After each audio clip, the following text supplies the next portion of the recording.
Imagínase un mundo sin Google. No, en serio. Un mundo sin Google. Un mundo en que no pudieran reconocer en qué terreno será su cita ciegas de mañana. Un mundo en que no pudieran averiguar con un solo clic el PNB de Kazajstán. Un mundo en que si no se sienten bien, no pudieran sentarse ante la computadora y averiguar si solo necesitan tomar un par de aspirinas o si deben llamar a emergencias. Es increíble, ¿no? Hace solo 10 años Google no existía y 5 años antes de eso no había forma de buscar nada en la Internet. Eso planteaba un gran problema, porque ¿de qué servía una red mundial si no se podía navegar en ella e ir donde uno quisiera? Las empresas que se adentraron en el terreno de la búsqueda como Yahoo y Excite constituían algunos nombres importantes en la historia de la red.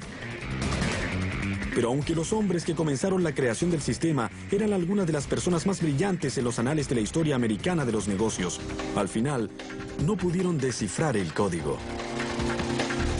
Luego un par de chicos súper inteligentes con poco más de 20 años resolvieron el problema de la búsqueda. Les contaré cómo lo hicieron y cómo se convirtieron en multimillonarios. Soy John Heilemann y como periodista he cubierto la revolución de los buscadores desde el comienzo. La historia que quiero contarles es sobre las innovaciones de alta tecnología que sustentaron esa revolución y sobre el enorme trastorno económico que desencadenó. Es una historia emocionante, llena de gran ambición y creatividad, llena de oportunidades aprovechadas y otras perdidas, maniobras secretas y reuniones que nunca se han conocido hasta ahora.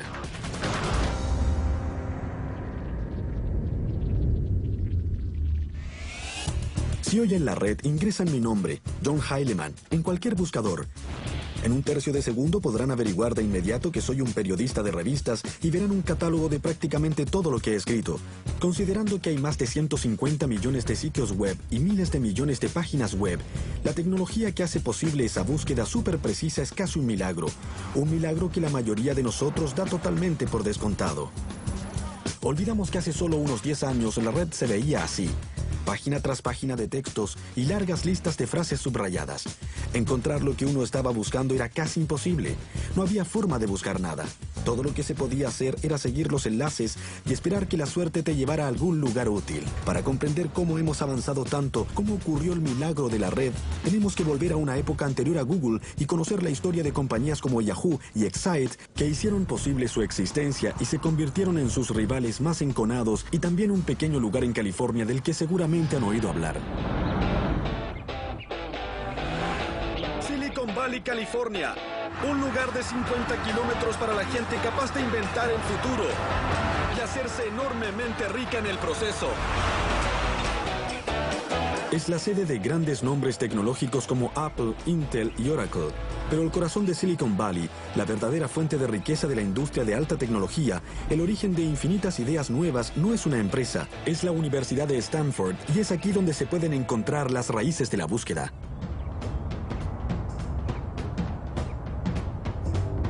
Tal vez piensen que les hablaré de algún laboratorio por aquí, con alumnos sobresalientes y un superprofesor que estaban inventando un nuevo chip mega rápido o una supercomputadora que conquistaría todo el valle en un segundo, lo que es cierto, pero eso no nos interesa. Lo que sí nos interesa es la historia de Jerry Yang y David Filo, a quienes su profesor dejó por su cuenta cuando él se tomó un año sabático. Profesor de ingeniería, en año sabático. Mientras Jerry y David buscaban qué hacer, se les ocurrió uno de los mejores negocios de los Estados Unidos y los hizo multimillonarios. Hoy su compañía se llama Yahoo y es uno de los sitios con más tráfico de la red.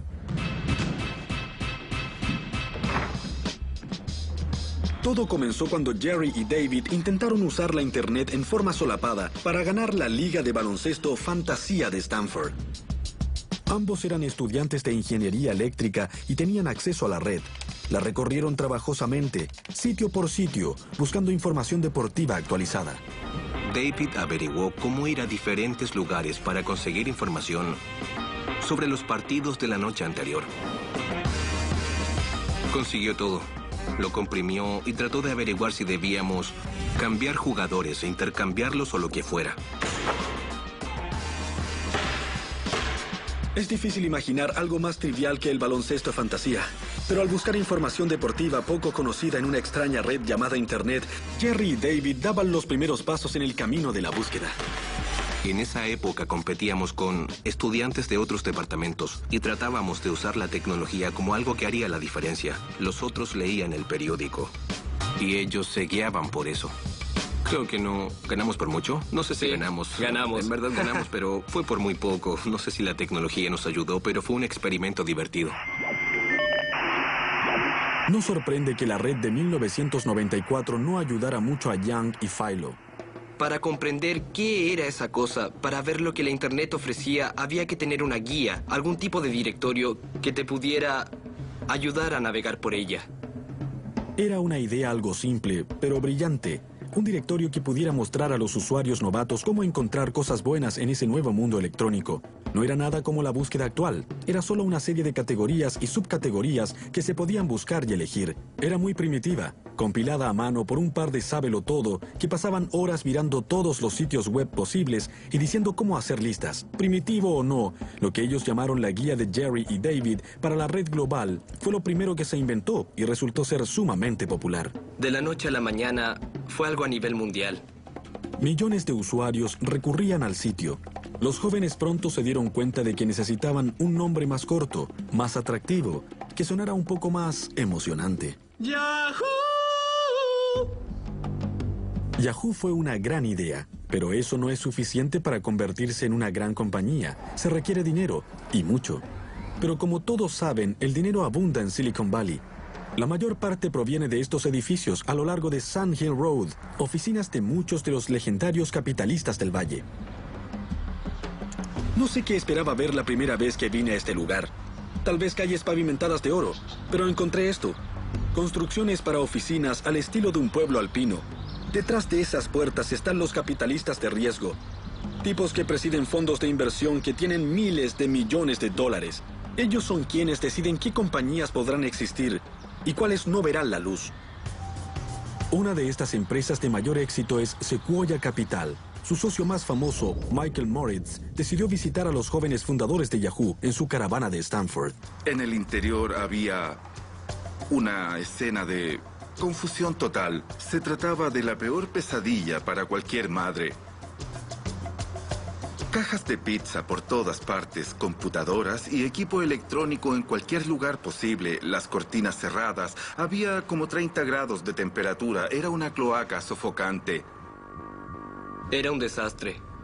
Había muchas razones para ser escéptico sobre hacer una inversión en Yahoo. Eran solo 2 personas. Y el formato de este negocio, para ser amable, era confuso.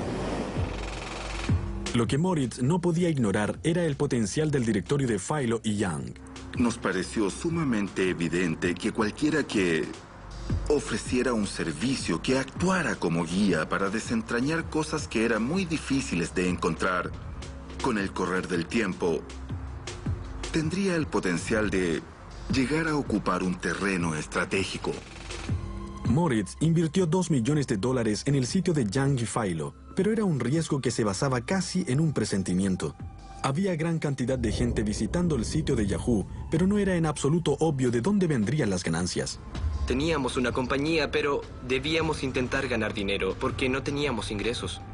En realidad era aún peor. En esa época nadie en el planeta sabía cómo ganar dinero en la Internet, pero Yahoo cambiaría todo eso y en esa forma ayudaría a lanzar la fiebre del oro que pronto sumergiría. En el año 2007, compañías buscadoras como Yahoo y Google generaron miles de millones de dólares en ingresos y ganancias, siendo la envidia de todos los empresarios del mundo. Pero en su inicio, nadie usaba la red para hacer negocios o para el comercio. Algunos consideraban que la sola idea era una herejía o algo malvado. Recuerdo nítidamente los debates mientras la red trataba de definirse en forma cultural. A mediados de los 90, el centro cultural de la red no estaba en Silicon Valley, sino en este parque, al sur de San Francisco. La revista Wired y Hotwire, su hermana en línea, comenzaron un poco más allá. Y en esa época yo trabajaba aquí, y el argumento sobre la inminente comercialización de la red era intenso, y se reducía a una sola palabra: publicidad. La publicidad dividió la temprana comunidad de la red. Por un lado estaban los capitalistas de riesgo y otros financistas que pensaban que la Internet era un nuevo medio de comunicación. Y estos siempre han sido financiados por la publicidad. Más de 100 años de historia de los medios de comunicación nos indican que si se logra reunir una gran cantidad de público en un solo lugar, entonces se podrán vender avisos. No era necesario ser un genio de los negocios ni una persona brillante para poder darse cuenta de una cosa como esa. Por otro lado estaban los utópicos, gente que veía la red como un lugar que prometía libertad. No era un ambiente comercial. La gente no era gente de negocios. Era solo un grupo de estudiantes universitarios, investigadores que estaban experimentando con todo esto. Pero Yang y Philo habían aceptado el capital. La idea era hacer un negocio, encontrar la forma para que Yahoo generara dinero, como fuera. Jerry y David estaban muy preocupados por las ramificaciones y las repercusiones de poner avisos en su sitio por temor a que eso fuera malo para los usuarios y que estos se rebelaran. Era un dilema muy serio para los fundadores de Yahoo. Si aceptaban la publicidad, perderían la simpatía de los usuarios, pero no había otras opciones viables. ¿Qué se podía hacer? En ese momento la publicidad parecía ser la mejor opción. Pero estábamos algo preocupados. Fue muy difícil, muy difícil. No teníamos idea de cómo se iba a recibir, si habría repercusiones, si ello fomentaría mucho cinismo acerca de lo que los intereses comerciales podían hacerle a ese medio ambiente utópico de información. A fines de 1995, Yahoo comenzó a aceptar avisos y luego contuvieron la respiración y cruzaron los dedos. Los primeros avisos los pusimos con cierto temor, pero nos preocupaba si daría resultado. Pero la agonía resultó ser en vano. Los usuarios de Yahoo siguieron multiplicándose, y a más usuarios, más avisadores pagando más dinero para poner sus avisos dirigidos al creciente número de personas que los veían. Por primera vez, Yahoo había demostrado que era posible hacer dinero en la red. Fue un momento crucial de la historia y significaba una cosa: había comenzado el boom de la red. Fue algo así como cuando se da la partida en una carrera. Para el año 1996, Yahoo enfrentaba varios rivales que estaban ganando terreno: Infoseek, Altavista, Lycos. Pero el rival más temible de Yahoo era una compañía llamada Excite.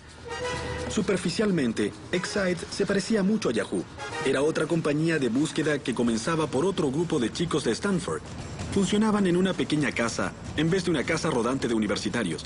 Pero la tecnología desarrollada por Excite era bastante más sofisticada que la que tenía Yahoo. En vez de una lista de sitios, compilada y clasificada en categorías por seres humanos, Excite era puro software. Cuando se escribía la pregunta, el servicio revisaba la red buscando páginas que tuvieran la palabra ingresada. Era una versión más rudimentaria de lo que hoy consideramos una búsqueda. Cuando empezamos, éramos el número 17 en una carrera de 17 caballos. Y sabíamos que en un año más seríamos número 1 o 2 o que estaríamos muertos. La avaricia dominó todo. La ambición, el entusiasmo eran evidentes. En 1997, la Internet estallaba, mientras millones de personas se ponían en línea para ver de qué se trataba todo esto. Compañías como Yahoo y Excite estaban muy ocupadas convirtiéndose en lo que se conoció como portales, lugares llenos de diversión, correo electrónicos y salas de chat. Eran carnavales en línea, llenos de tentaciones, baratijas y burbujas, diseñadas para convertir a los usuarios en una audiencia cautiva. Hizo que todos se dedicaran a la innovación extrema, a la competencia extrema, y terminó siendo una forma de vida muy intensa e insostenible. Era un golpe tras otro. Nosotros lanzábamos la personalización y Yahoo también lo hacía. Yahoo lanzaba el correo electrónico y nosotros también. Uso Yahoo para escribir un libro sobre chasquear los dedos. Los primeros años fueron un tanto confusos. ¡Ya! Nadie sabía la dimensión que alcanzaría. ¡Muy bien!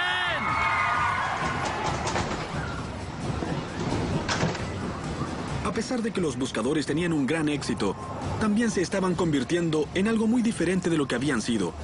Al concentrarse solo en los brillos, perdieron la perspectiva de lo que los usuarios querían en primer lugar: encontrar cosas en una red más extensa.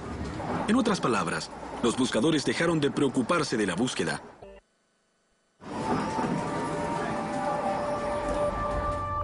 Silicon Valley, las calles de San Francisco y la zona de la bahía estaban llenos de jóvenes ambiciosos, buscando posibilidades en la red, enfrentando los problemas relativos a la red, ¿cierto? No. En realidad, la mejor oportunidad estaba allá afuera, mirando a los buscadores directo a la cara, pero su propio éxito no les permitía verla. Para decirlo francamente, el problema era que cuando se trataba de buscar información importante en la red, Yahoo, Excite y el resto de las llamadas compañías buscadoras en verdad eran pésimas. Podías pasar todo el día ingresando diferentes combinaciones de palabras para encontrar lo que buscabas sin tener éxito. La mayoría de los resultados que conseguías eran enlaces a sitios que trataban de vender algo que no querías o que a menudo era basura. En resumen, el mundo estaba ávido de una forma de buscar en la red. Por supuesto, ello vino de la misma institución que ya había producido Yahoo y Excite, Stanford. Una vez más, el nombre de la compañía era otra tontería: Google. Un derivado de la palabra Google, un término matemático de 10 elevado a la centésima potencia, y una vez más, los fundadores eran un par de sábelotodo escasamente socializados, Larry Page y Sergey Brin. Se conocieron en la primavera de 1996, en una gira guiada por San Francisco para alumnos de posgrado de Stanford. Sergey guiaba la gira, un chico ruso-americano con una actitud afectada. Creo que tenía 19 años, lo que en verdad es muy joven para un estudiante de doctorado. Recuerdo que era bastante especial. Una persona que contesta muy rápido y ve las cosas de cierta manera. Larry era uno de los estudiantes en la gira ese día.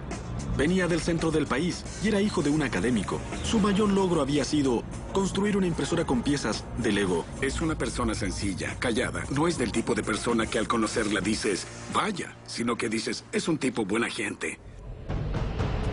Fue el amable Larry el que tuvo la idea genial que convirtió la búsqueda en algo mágico y lanzó Google.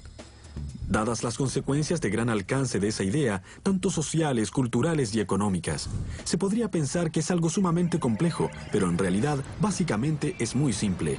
Su idea comenzó con la noción de que la red era un continuo concurso de popularidad por sí misma, y que el número de veces que una página web era vinculada con otros sitios, esto podía medir la posible utilidad y relevancia.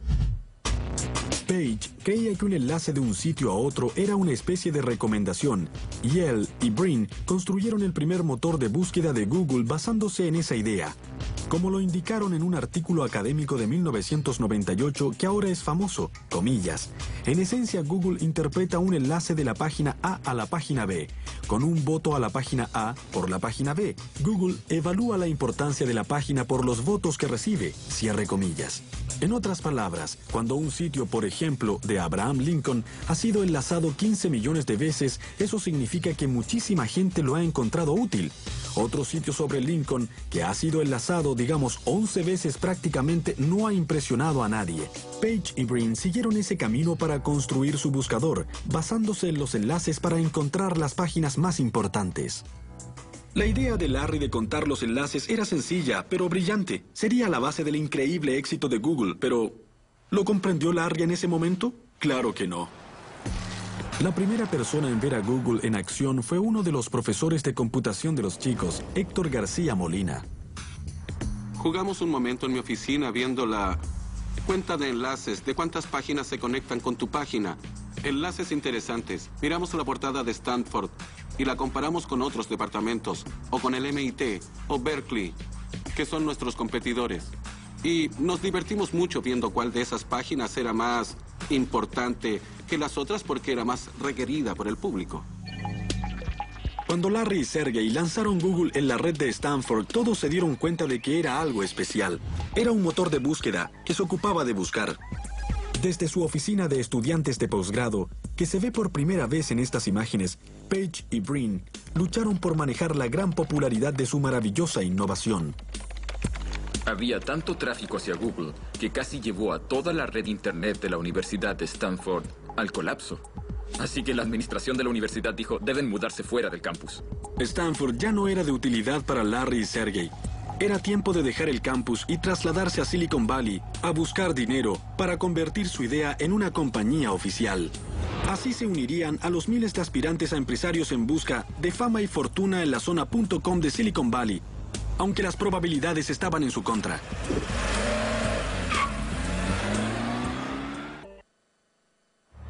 Hoy vemos a Google con un valor de mercado de más de $200 mil millones.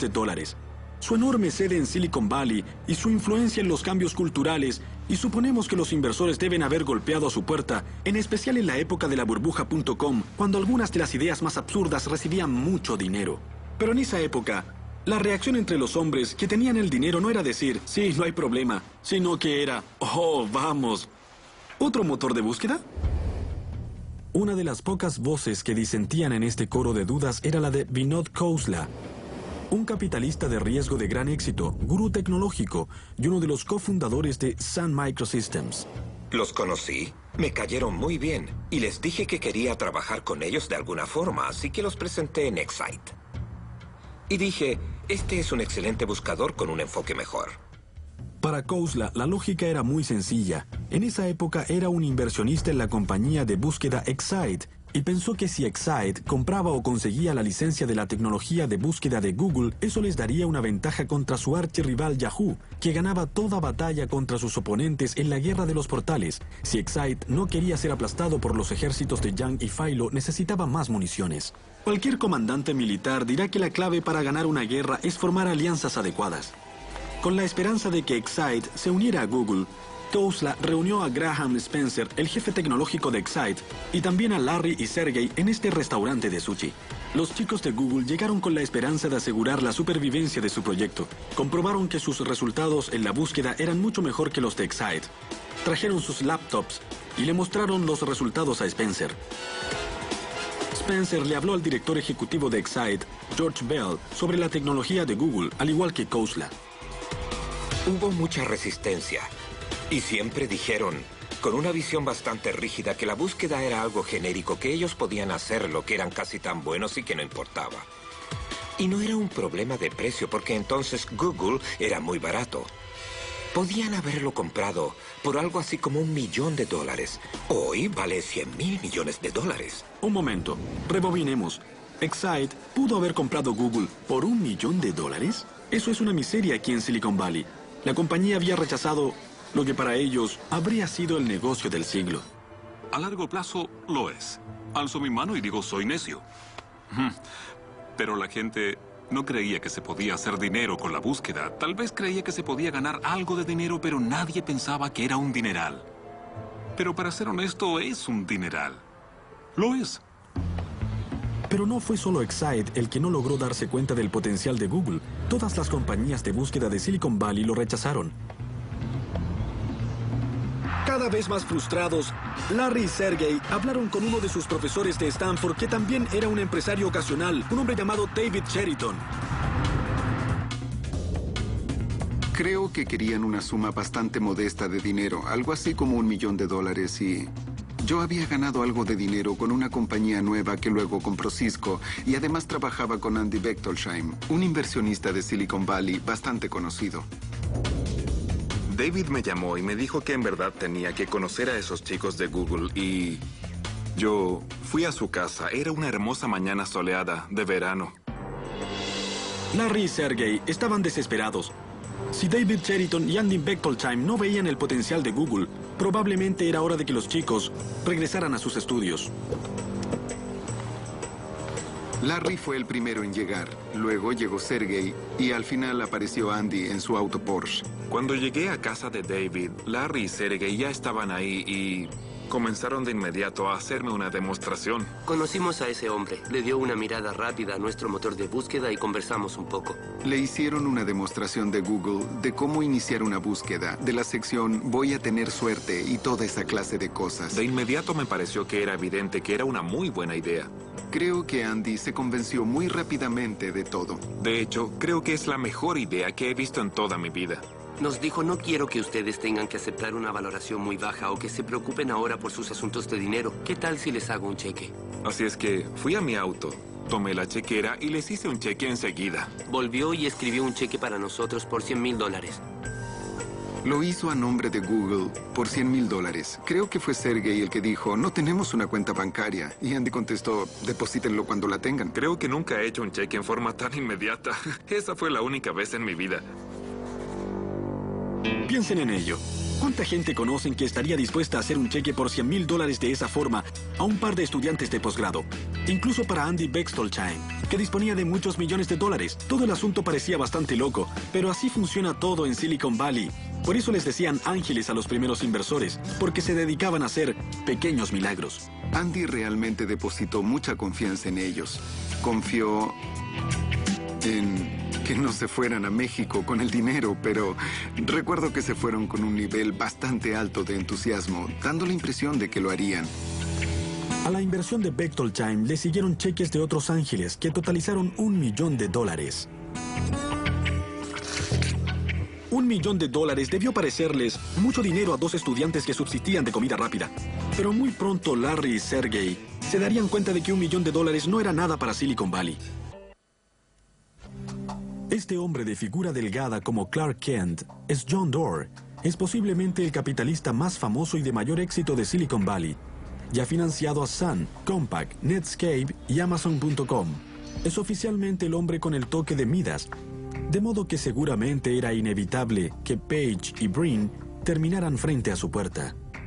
Estaban totalmente convencidos de que la búsqueda era muy importante y que iba a crecer tanto, que enseguida les pregunté qué tan grande.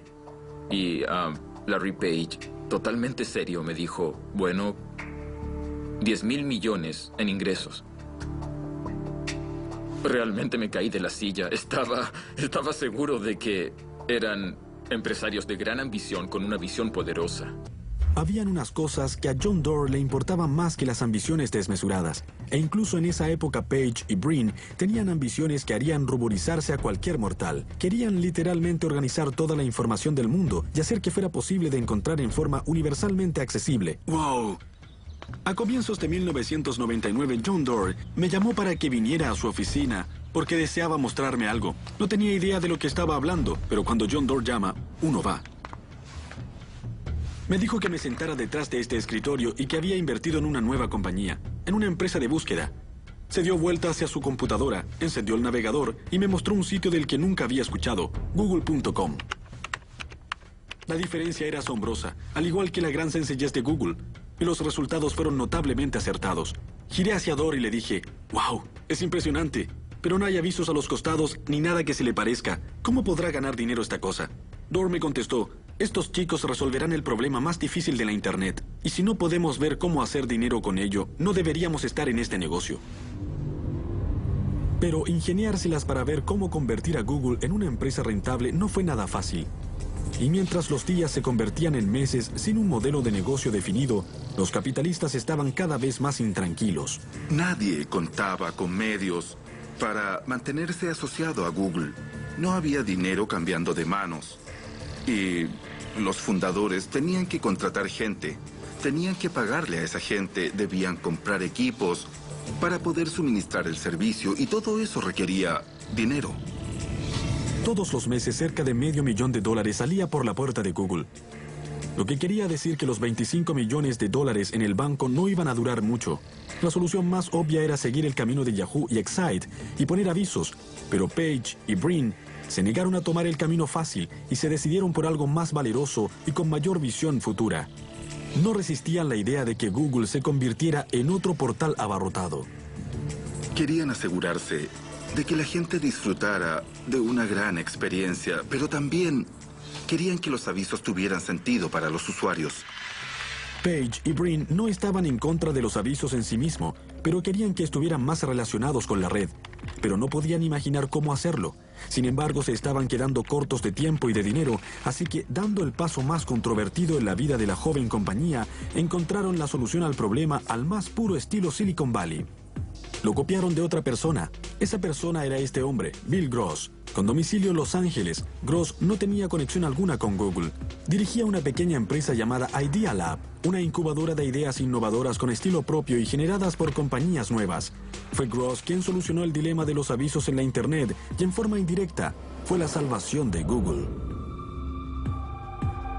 Voy por la vida buscando problemas y viendo en qué formas se pueden resolver, ya sean problemas de la vida diaria como el tránsito, problemas de salud o problemas de tecnología. Me gusta ver las cosas y pensar cómo se pueden mejorar. En el curso de su carrera, Gross se ha dedicado a todo, desde robots a paneles solares, pero en 1999 su obsesión era la publicidad en la red. Supe del problema de esa empresa. Nuestra compañía buscaba formas de publicidad más eficaz y yo me decía, ¿cómo podemos hacer que esto sea mucho mejor? ¿Qué tienen de malo los avisos que compramos ahora? ¿Cómo nos gustaría que fueran? La idea de Gross era brillante en su sencillez, tal como la idea de Page de contar los enlaces. Comenzó cuando se dio cuenta de que cuando alguien hace una consulta, no solo le está diciendo al mundo qué es lo que le interesa, sino que también está diciendo qué es lo que le interesa comprar.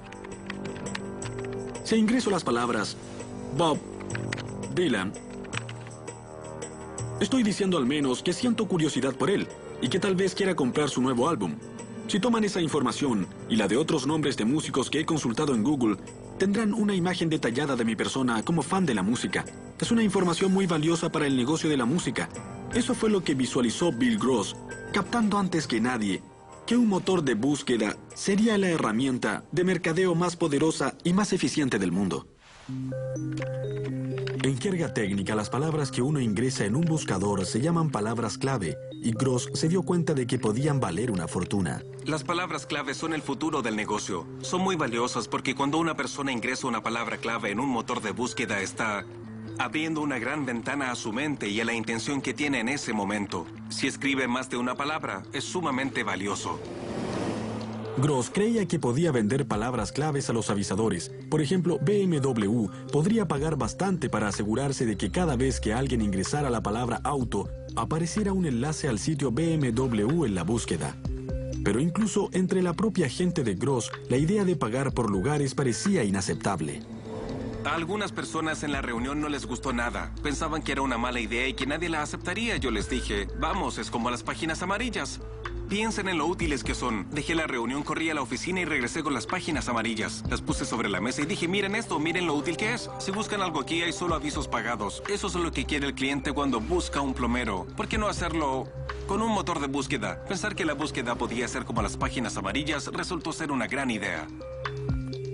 Finalmente, Gross convenció a los escépticos de su compañía y en 1998 lanzó un sitio basado en palabras claves y enlaces patrocinados, que se conocería con el nombre de Overture. Fue un éxito instantáneo. El director ejecutivo de la compañía me dijo, estamos manejando millones de microtransacciones. Somos tan grande como la compañía de teléfonos en transacciones. Era increíble. Ahí me di cuenta de lo grande que era esto. Lo que Gross no sabía es que en Silicon Valley estaban observando sus movimientos y que Google consideraría su idea como la solución del dilema de su modelo de negocios.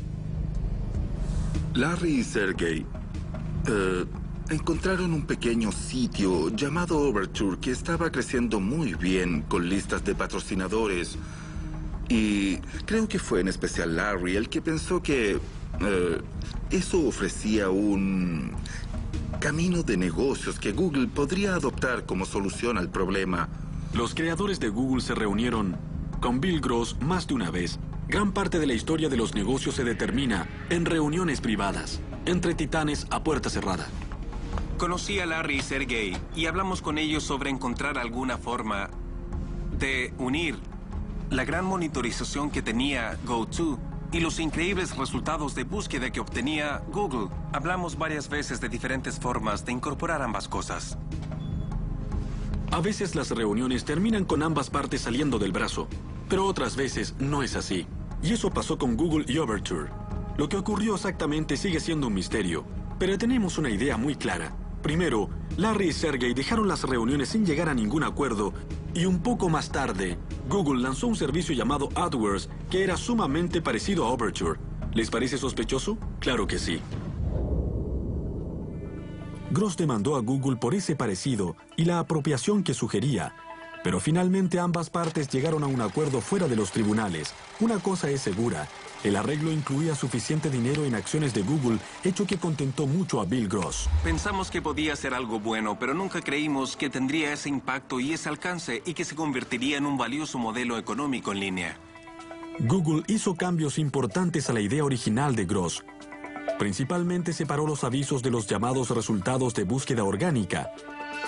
Miren la página de Google que ya todos conocemos también. Aquí está la casilla donde se hace la pregunta. Estos son los resultados sin contaminar generados por el algoritmo de relevancia de Google. Y aquí arriba a la derecha están los avisos, enlaces en azul patrocinados por las compañías que los pagaron. Es aquí donde Google ha generado miles de millones en ganancias en los últimos años. Sin duda era una mejor experiencia para el usuario que llegar a un sitio web que más bien parecía ser la calle 42 o Times Square a las 2 de la madrugada. Pensaron que también sería mejor para los avisadores porque significaría más negocios para ellos. Esa fue una visión maravillosamente astuta, increíble y sorprendente a comienzos del año 2000. Lo que Google hizo no fue solo diseñar un camino para su propio éxito comercial. Estableció las bases para el despegue astronómico de la publicidad en la Internet. De pronto, con AdWords y servicios similares de Microsoft y Yahoo, cualquiera que quiera vender sus mercancías en línea, desde un Toyota a un pastor que quiere vender alfombras de piel de cabra, tiene a su disposición un medio extremadamente eficaz de llegar a un mercado global. Ahora comprendemos que la economía de la Internet estaba naciendo, con Google como su actor principal. El 19 de agosto de 2004, Google salió a la bolsa y puso sus acciones en venta en el mercado de valores de Nasdaq. Los 5 años anteriores, la compañía había subido de un ingreso de cero a la asombrosa suma de $3.000 millones anuales y se había convertido en un nombre muy conocido. La oferta pública inicial de Google causó un frenesí de conjeturas y anticipación entre aquellos que rogaban que pudiera revivir un sector que aún cojeaba después de la caída de las empresas .com. En Silicon Valley, en esa época con frecuencia se veía una pegatina que decía: por favor, denos una burbuja más. Pero la forma en que Google manejó su oferta despertó la ira de muchos e hizo hablar de un día fatídico y un desastre potencial. Recuerdo que esa mañana estaba en una sala de reuniones con televisión mirando la CNBC y hablaban de que sería una oferta terriblemente poco exitosa y con escasa posibilidad de que tuviéramos éxito. La controversia respecto a la oferta pública inicial surgió del hecho de que Google había elegido un proceso de remate poco convencional para vender sus acciones, y ello había enajenado a gran parte de Wall Street, que se beneficiaba bastante de la forma convencional de hacer negocios. La actuación de Google para despertar el interés de la comunidad financiera le significó críticas terribles. Los ejecutivos de la compañía parecían arrogantes y poco comunicativos. La oferta pública de Google fue un gran tema en los medios de comunicación financieros y había muchas fuerzas poderosas en Wall Street que creían que esa no era la forma en que querían que se hicieran las ofertas públicas.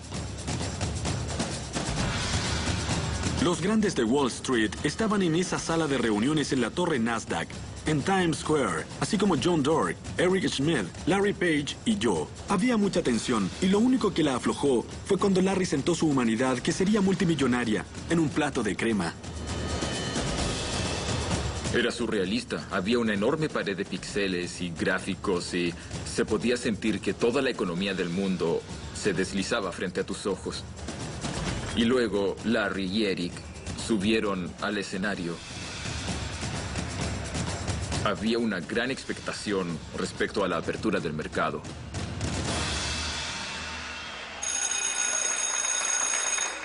Y después comenzó.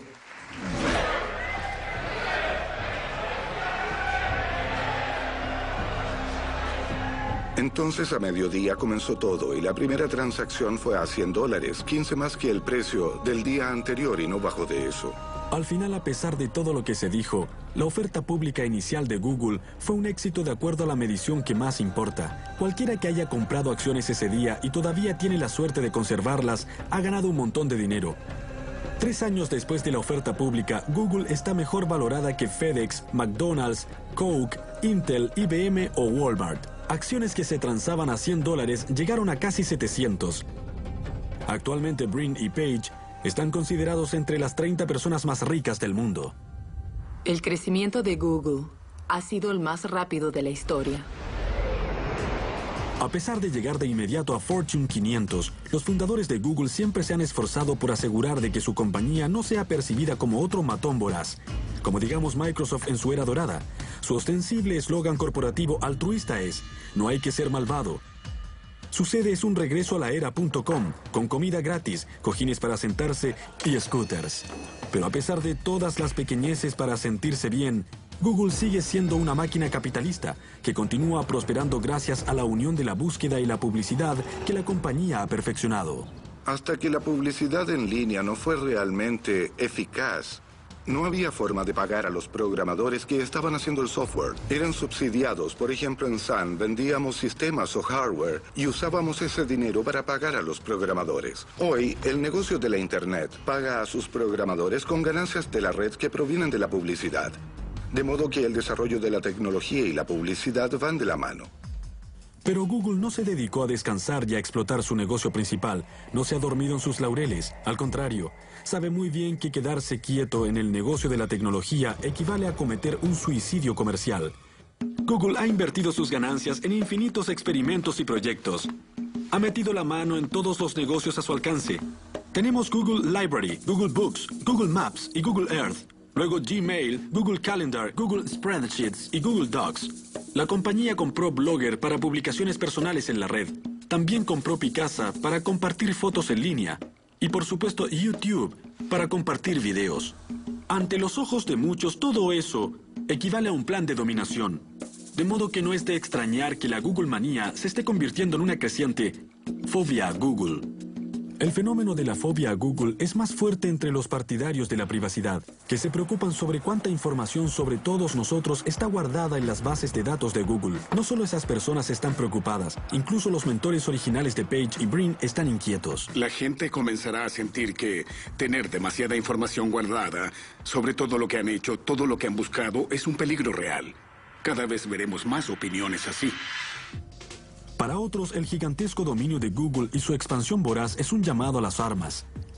Aunque Excite se acabó hace tiempo, Yahoo ha mejorado su búsqueda y sus ofertas de publicidad. Microsoft, una compañía conocida por no rendirse jamás, por llegar tarde a la fiesta, pero siempre ser la última en irse, también se ha impuesto como misión derrocar a Google.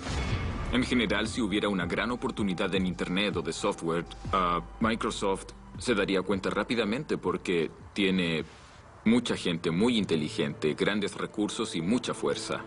Más importante aún, a medida que Google ha extendido su alcance a tantos rincones del comercio, su lista de enemigos fuera del negocio de la tecnología se ha hecho más larga y más imponente. Desde Viacom y News Corporation, de Rupert Murdoch a las empresas editoras y muy pronto a toda la industria de telecomunicaciones. Las fuerzas que se acumulan contra Google harán que la compañía enfrente desafíos mucho más grandes de los que ha encarado hasta ahora. Para que Google continúe su crecimiento meteórico, Larry y Sergey y el resto de los Googlers tendrán que ser ágiles, innovadores e infinitamente creativos. La historia de la alta tecnología indica que las compañías, sin importar su grandeza, cometen errores muy graves. Y aunque a Google no le ha ocurrido, igualmente le sucederá. Google ha llegado lejos y lo ha hecho más rápido que ninguna otra compañía. Pero su batalla más grande y la prueba de su temple pronto vendrá.